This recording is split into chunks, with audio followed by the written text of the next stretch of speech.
요즘 삶이 어떠십니까? 기쁘십니까? 힘이 드십니까? 그냥 뉴스나 듣는 이야기들은 삶이 너무 힘들고 고통스럽다라고 늘 얘기합니다.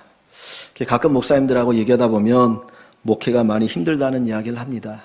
사실 70년대, 80년대만 해도 목회할 만했습니다. 그런데 지금은 정말 힘들고 어려운 때가 되어서 이야기를 할 때마다 참 힘들다, 어렵다라는 얘기들을 많이 합니다.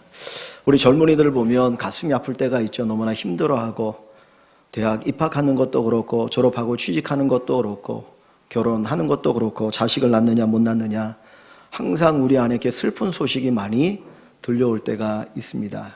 그런데 정말 얼마나 힘드십니까? 저는 가끔 그런 생각을 하기도 합니다.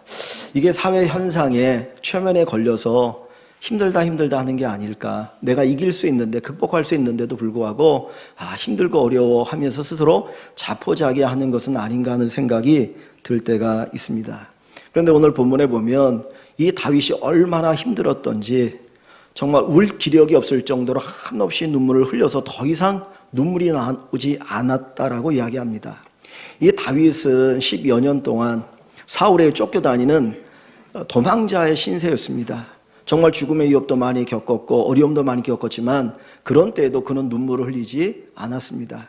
그런데 얼마나 큰 위기인지 그는 한없이 눈물을 흘리고 더 이상 울 기력이 없었다라고 성경은 표현합니다. 여러분, 여자들은 그래도 감성이 풍부하니까 눈물을 흘릴 때가 많이 있죠. 근데 남자들은 그래도 눈물을 잘 안 흘려요. 웬만하면 참으려고 합니다. 그래서 그 고속도로 같은 데 가보면 화장실에 남자가 흘리지 말아야 될 것 눈물만이 아닙니다 하는 그런 때 이렇게 붙어 있는데 그걸 보면 남자들이 웬만해서는 눈물을 안 흘리거든요. 그런데 다윗이 함께 했던 600명의 사람들이 그냥 엉엉 울었어요. 얼마나 울었던지 더 이상 눈물이 나오지도 않고 아무 기력이 없는 그런 상태까지 떨어집니다.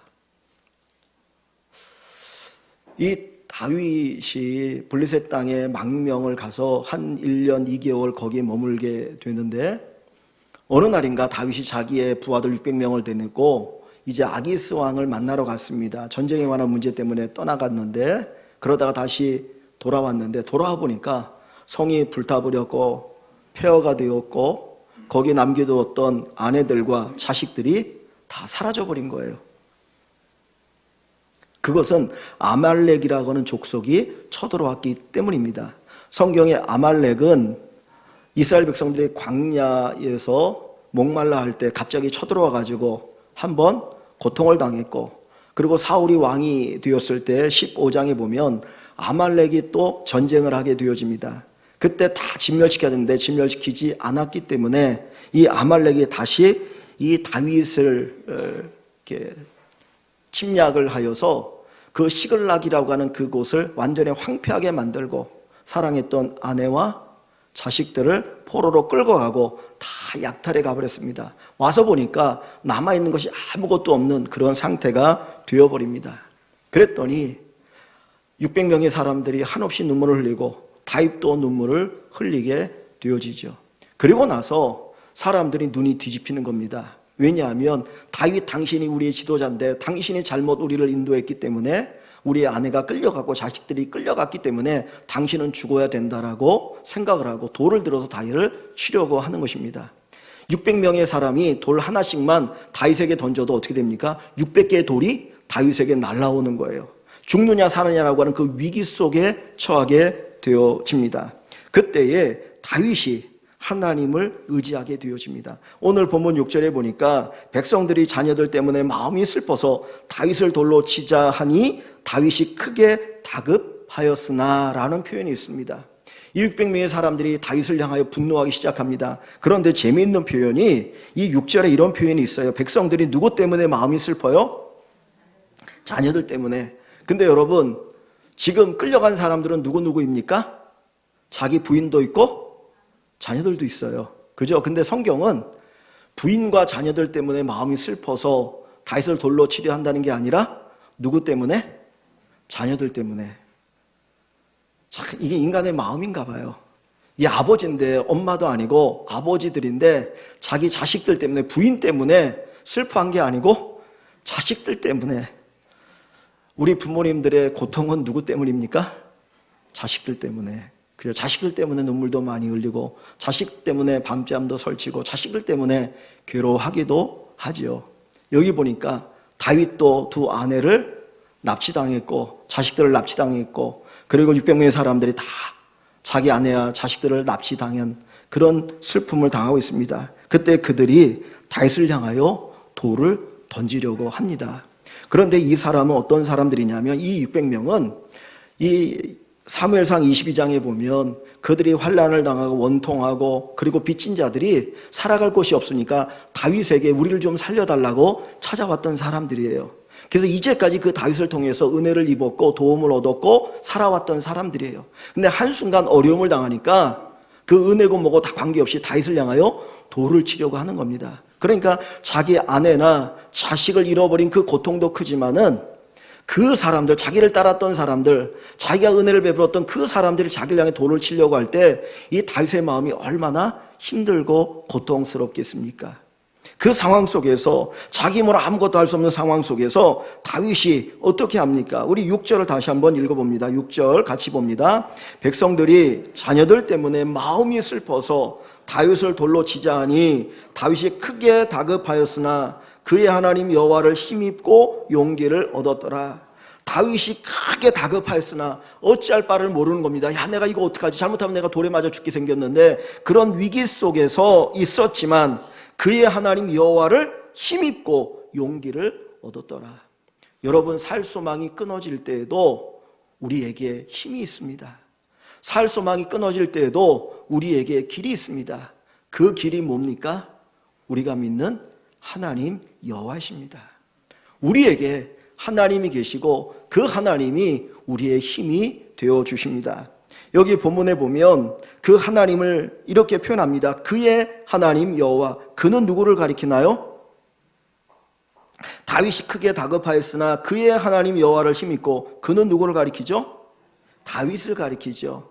다윗의 하나님 여호와를 힘입고, 여기 하나님이라고 하는 이름은 전능하다라고 하는 의미가 담겨 있습니다. 내가 믿는 하나님이 전능하신 하나님인 거예요. 그리고 여호와라고 하는 것은 개인적으로 그가 만난 하나님을 표현하고 있는 겁니다. 그러니까 다윗은 개인적으로 하나님을 만나고 하나님으로 살아왔는데 그 하나님이 전능하시더라. 자기가 믿는 그 하나님이 전능하신데 그 하나님을 힘입고 용기를 얻었더라. 여러분, 살 소망이 끊어질 때 하나님을 힘입어 용기를 얻으시길 바랍니다. 하나님으로 살아가는 여러분들 되시길 원합니다. 내 남편도 내 아내도 내게 힘이 되지 않지만 하나님이 우리의 힘이 되어 주십니다. 내가 그렇게 사랑하고 내가 그렇게 가까이 했던 그 사람들도 내가 정말 힘들고 어려울 때 내게 도움이 되지 않지만 하나님은 우리에게 도움이 되십니다. 이 다윗은 사람을 의지하지 않았습니다. 이 다윗은 그 사람의 힘을 가지고 이 어려움을 극복한 것이 아니라 하나님을 힘입어 하나님으로 인하여 용기를 얻어서 이 위기를 극복할 수가 있었던 것입니다. 사무엘하 22장 1절부터 3절에 보면 다윗이 이런 찬양을 하나님께 드립니다.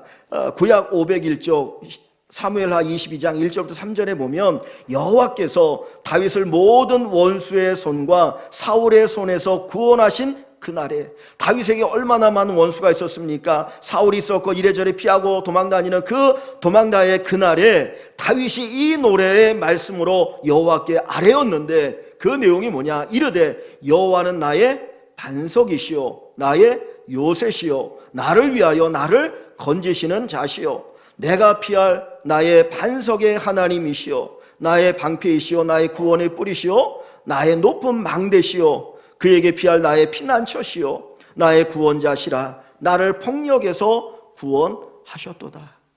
다윗의 놀라운 고백입니다. 내가 죽을 위기에 처했는데 하나님이 나의 보호자가 되셔서 나를 구원하여 주셨습니다. 그것이 다윗의 고백이었습니다. 우리가 살아가는 삶 속에 힘들고 어려운 일들이 많이 있을 것입니다. 정말 우리가 편안하게 인생을 살다면 얼마나 좋겠습니까? 그러나 생각지 않은 위기가 우리에게 다가올 때에 그 위기를 견딜 수 있는 힘이 어디에서 옵니까? 하나님이 우리에게 주시는 것입니다. 바울도 인생을 살아가면서 죽음의 위기를 수없이 겪었습니다. 그가 3번의 전도 여행을 마치고 이제 죄수가 되어서 로마를 향해 갔는데 갑자기 큰 풍랑이 일어나면서 큰 바람이 일어나면서 이 바울이 탄 배가 이 좌초될 위기 가운데 처했습니다. 그것을 유라굴라라고 하는 광풍이라고 하는데 어느 정도의 위협했냐면 2주일 14일 동안 해가 보이지 않을 정도로 정말 캄캄하고 비가 쏟아지는 그 위기 속에 처해 있습니다. 모든 사람이 야 죽었다, 우리에게 살 수망이 없다라고 할 때에 이 바울은 하나님이 우리와 함께 하시니 우리를 반드시 그 로마까지 인도하실 것이다라고 하는 놀라운 확신을 갖게 하시게 됩니다. 하나님은 우리를 도우시는 분입니다. 하나님 여러분에게 힘이 되어주실 줄 믿습니다. 내게 힘이 없을 때, 살 소망이 끊어질 그때에 하나님이 나를 도우신다라고 하는 이 믿음을 가지고 살아가시는 귀한 축복이 있기를 주의 이름으로 간절히 축원합니다. 그러면 하나님을 힘입어 용기를 얻는 사람, 하나님을 힘입어 다시 살아갈 용기를 얻는 사람의 특징이 무엇입니까? 오늘 우리가 읽은 본문을 다시 한번 가봅니다. 본문에 가보시면 8절에 우리가 읽지 않았지만 8절 한번 같이 읽어봅니다. 8절 같이 읽습니다. 다윗이 여호와께 묻자와 이르되 내가 이 군대를 추격하면 따라잡겠나이까 하니 여호와께서 그에게 대답하시되 그를 쫓아가라. 내가 반드시 따라잡고 도로 찾으리라. 이 다윗은 하나님을 힘입어 용기를 얻고 그가 첫 번째 행한 것이 뭐냐면 하나님 앞에 기도했습니다. 하나님의 힘을 입는 자가 기도하는 거예요. 그런데 우리의 기도는 보통 어떤 기도입니까? 요구하는 기도죠. 하나님 이렇게 해주십시오, 이렇게 해주십시오, 이렇게 해주십시오. 그것이 우리의 기도이죠. 그런데 다윗은 그렇게 기도하지 않았어요. 8절에 다윗이 여호와께 뭐합니까? 묻자와 이르되, 여호와께 물어요. 하나님 어떻게 할까요? 여호와께 묻는데 뭐라고 묻습니까? 내가 이 군대를 추격하면 따라잡겠나이까? 아말렉이 어디 있는지 잘 모르지만 그 아말렉 군대를 추격하면 따라잡겠나이까? 라고 하나님 앞에 질문을 던지니 하나님 뭐라고 말씀하셔요? 그에게 이르시되 그를 쫓아가라. 내가 반드시 따라잡고 도로 찾으리라. 이게 하나님의 응답이에요. 우리가 물으면 하나님은 답을 주십니다. 그런데 묻는 자에게 반드시 요구되는 게 있는 게 뭐냐면 내가 물었으면 상대방이 답을 주면 그 답으로 움직여야죠. 하나님께 물었습니다. 그런데 하나님이 이렇게 하라고 하면 거기 물은 답에 대해서 움직일 때 그게 올바른 길이죠. 근데 여기 보시면 놀라운 게 뭐가 있냐면 이거예요. 이 다윗이 뭐라고 묻습니까? 이 군대를 추격하면 따라잡겠나이까? 그랬더니 하나님 대답은 뭐예요? 그냥 쫓아가라. 그러면 반드시 따라잡고 도로 찾으리라. 이 아말렉 사람들이 머물러 있는 땅은 광야입니다. 네겝이라고 하는 표현을 쓰고 있는데 이 네겝이라는 말은 광야거든요. 근데 이게 얼마나 넓은지 그냥 쉽게 비교하면 우리 서울보다 훨씬 넓은 지역이에요. 서울보다 훨씬 넓은 지역인데 그 넓은 지역에 이 아말렉 사람들이 어디 있는지도 몰라요. 근데 하나님께서는 야, 그가 성북구 도남동 거기에 있어. 일광교에 있는데 가면 그들이 있을 거야. 그러니까 글로 가. 그렇게 말씀해 주시면 좋잖아요. 근데 하나님 뭐라고 말씀하셔요? 그렇게 말씀하지 않아요. 그냥 따라가면 잡을 것이다. 얼마나 무모한 이야기입니까? 그런데 다윗은 그 말씀 그대로 그냥 그대로 따라가는 거예요. 오늘 하나님께서 우리에게 정확한 답을 주지 않을 때가 있어요. 그럼에도 불구하고 우리는 그 하나님의 답에 대해서 아멘 할 줄 알아야 합니다. 이 다윗이 따라가는 이유는 뭡니까? 단 한 가지, 하나님에 대한 신뢰예요. 내가 하나님께 물었고 하나님이 답하셨으니까 반드시 그 하나님이 내게 좋은 결과를 주실 것이라고 하는 그 믿음과 신뢰를 가지고 그냥 가는 겁니다. 우리 인생의 앞길이 보이지 않아요. 그러나 우리가 이 길을 걸어가는 것은 오직 하나님을 의지하고 가는 것입니다. 이 다윗이 하나님을 의지하고 주님 말씀하니까 어딘지도 모르는데 그냥 가는 것과 똑같은 거예요. 아브라함이 갈대아 우르에 살아갈 때 하나님께서 그에게 찾아오셔서 하신 말씀이 뭡니까? 내가 내게 지시하는 땅으로 가라.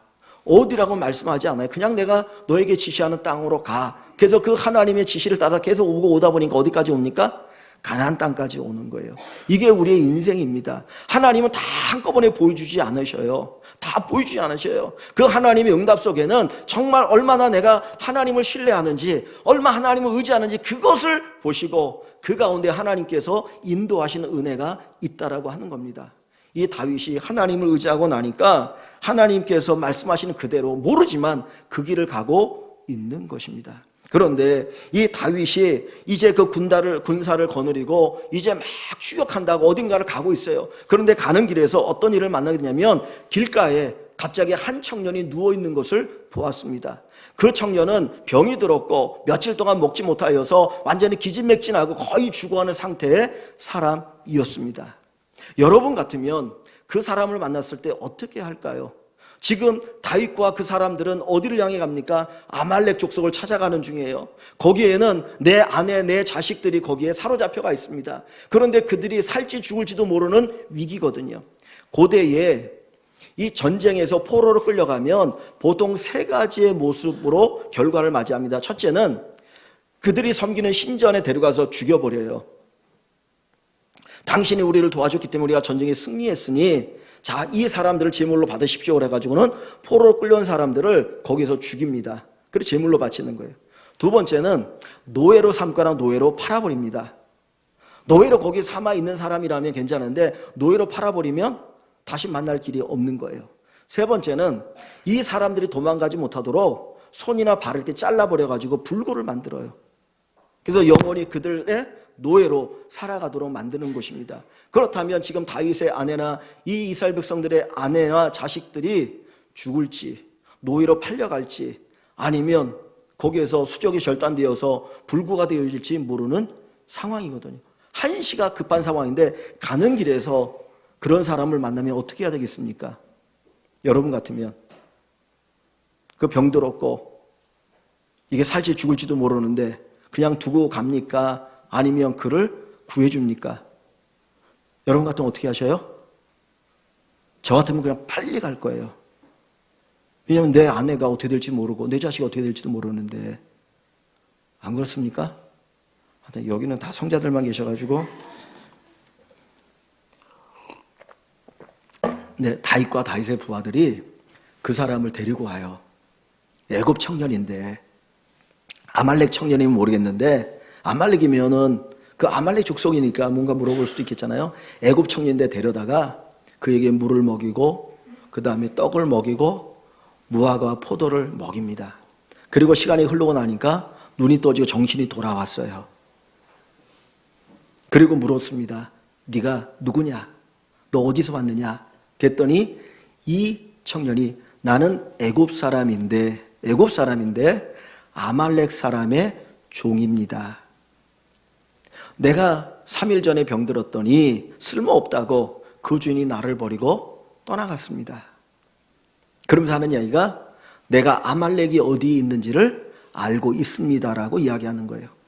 당신이 나를 살려주면 당신이 나를 그 아말렉의 원주인에 돌려보내지 않고 내 생명을 보존해 준다면 내가 아말렉이 어디 있는지를 가르쳐 주겠습니다라고 이야기를 해요. 사실 도와줄 수 없는 상황이죠. 내 아내, 내 자식이 죽느냐 사느냐 그 위기입니다. 그럼에도 불구하고 하나님께서는 내 이웃을 돌아봐라. 가난한 자 하나에게 행한 것이 소자 하나에게 행한 것이 곧 내게 행한 것이라. 그 다윗은 그 말씀이 기억이 났고 그 말씀을 가지고 살았기 때문에 자기가 급하고 급하지만 그 가운데 그 애굽 소년을 살려주었더니 하나님이 그 소년을 통해서 아말렉이 어디 있는지를 가르쳐 주시는 거예요. 그가 출발할 때는 아말렉이 어디 있는지 몰랐어요. 단 한 가지 그냥 하나님만 믿고 하나님이 가라고 하니까 가는 거였어요. 그런데 거기에 버림받은 그 애굽 소년은 사실은 누가 준비한 사람이에요? 하나님이 준비한 사람이었어요. 하나님께서 그 애굽 소년 병들어온 그 애굽 소년을 거기다 준비해 놓고 이 다윗이 도대체 어떻게 하는지 보자 하시고 그가 그를 도와주고 그를 구해줄 때 그를 통해서 아말렉이 어디에 있다라고 하는 것을 가르쳐 주시는 것입니다. 여러분, 우리 인생의 해답이 때로는 전혀 생각지 않은 곳에 마치 보물찾기 할 때 숨겨져 있는 것처럼 거기에 답이 있어요.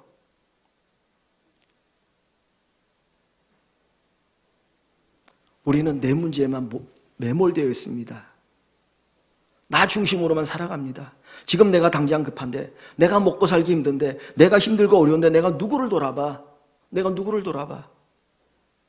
그리고 자기 자신에게만 매몰되어 있다 보니까 결국 그 문제를 해결하지 못할 때가 많아요. 그런데 하나님께서는 거기에 답을 두신 것이 아니라 그 다른 곳에, 그 옆에다가 답을 주셨어요. 내가 사랑을 펼칠 때, 내 손을 펼 때에 거기에서 하나님께서 준비해 놓으신 답을 발견할 수가 있게 되는 것입니다. 우리 사는 시대가 얼마나 각박합니까? 정말 모든 사람들이 오직 자기만 바라보고 자기 중심적으로만 살아갑니다. 내가 지금 살아야 다른 사람도 있지. 지금 내 아내가 급한데, 내 자식이 급한데, 저 죽어가는 저 애굽 사람 저기 뭐라고, 그리고 그냥 지나가고 싶거든요. 그런데 하나님께서는 야, 거기에 답이 있어.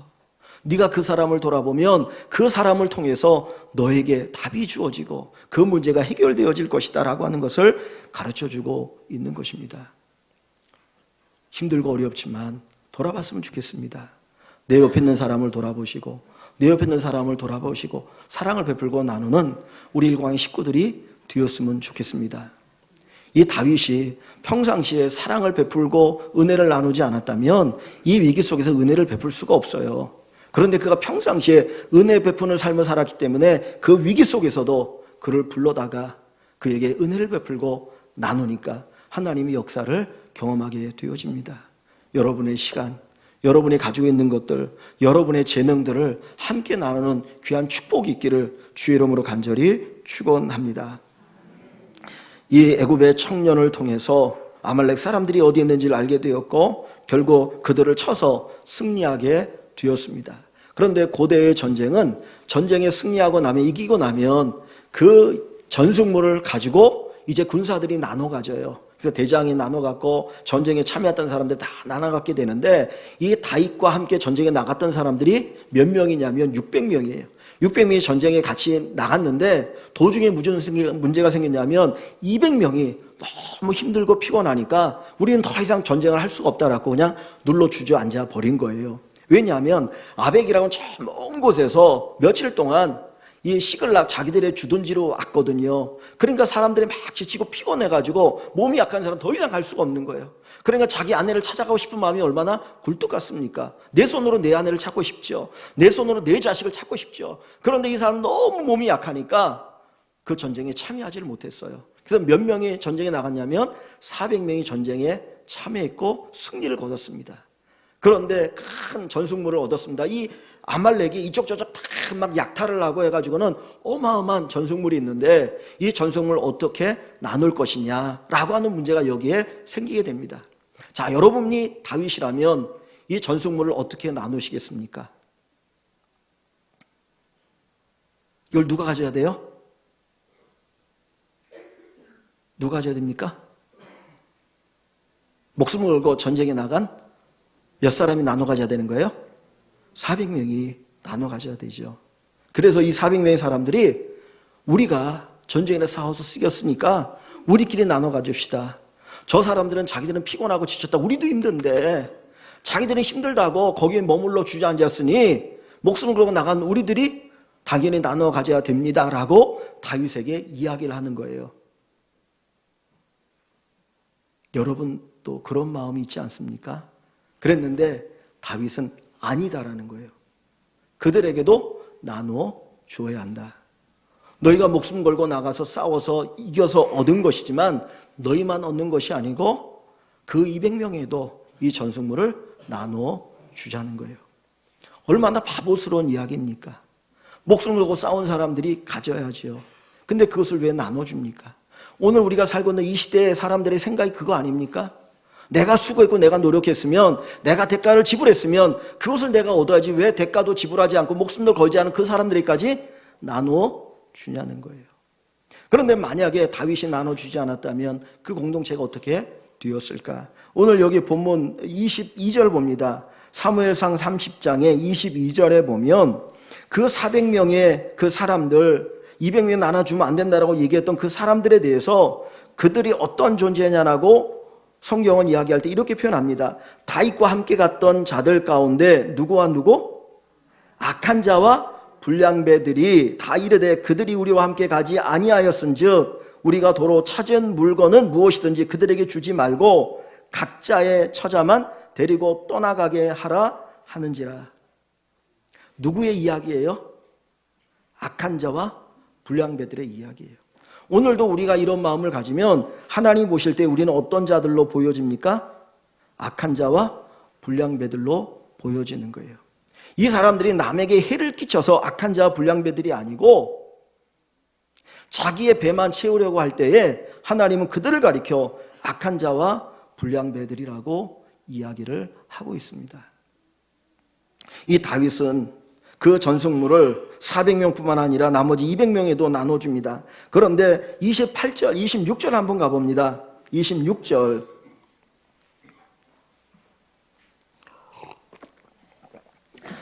(24절부터) 제가 좀 볼게요. 그 일이 누가 너희에게 듣겠느냐? 전장에 내려갔던 자의 분깃이나 소유물 겉에 200명을 얘기하는 거예요. 머물렀던 자의 분깃이 동일할지니 같이 분배할 것이니. 어떻게 보면 좀 이거는 불공평해 보이는 거죠. 그럼에도 불구하고 함께 나누자는 거예요. 함께 나누자. 하나님 주신 복이니 함께 나누자. 왜냐하면 23절로 한번 올라가 보십시오. 23절에 보면 다윗이 이르되 나의 형제들아 여호와께서 우리를 어떻게 하셔요?